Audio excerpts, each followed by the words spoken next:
Yes, bwana, kuna huyu mwanadada ambaye picha yake nimekuwekea hapa. Huyu mwanadada ni Msomali, ni Msomali, lakini nataka nikueleze kitu mtazamaji.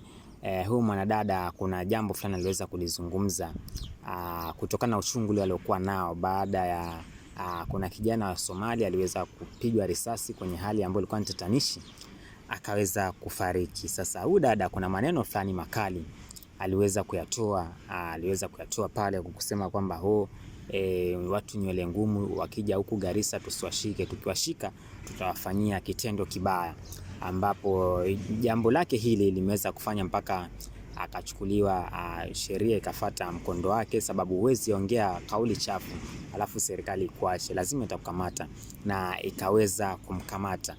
Unajua watu wengine wanashindwa kutofautisha. Garissa ni Kenya, ni mji ambao uko ndani ya Kenya. Kwa hiyo Garissa ni Kenya. Hata Garissa iko na Wasomali, lakini Wasomali wa Kenya. Nataka tuelewane hapo mtazamaji, ama nikurudishe kwenye kitabu kidogo.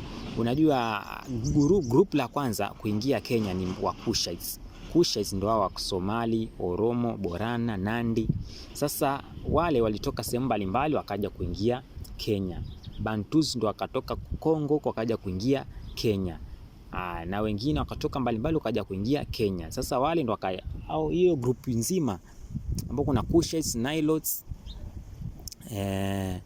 na Bantus ndo wakawa sasa ni wa Kenya. Sasa unapata wale ni wa Somali lakini bado ni wa Kenya, na kuna Wasomali wenye wako Somalia ambao ni nchi nyingine kabisa. Wale ni Somali, so wa Somalia, sio wa Kenya. Sasa watu wanashindwa kutofautisha, mtu anashindwa. Yuko watu ambao wako Marsabit kule, wako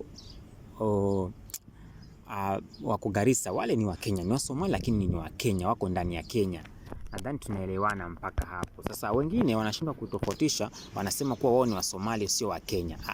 Ni wa Kenya, ni vile tu nywele kidogo hatufanani, sababu wao walitoka Somalia wakaingia Kenya kipindi cha nyuma hicho, alafu ndo akazaana. Kwa hiyo wenye walizaliwa pale wale ni wa Kenya.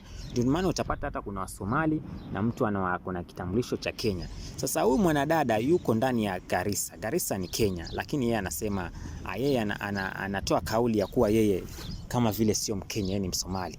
Unaona, sasa kauli yake anayoitoa ni mbaya, ndio maana akaweza kukamatwa, na sasa hivi yupo mahakamani na sheria itaweza kufata mkondo wake. Bwana, zidi kuwa nami na zidi kukupa habari nyingi.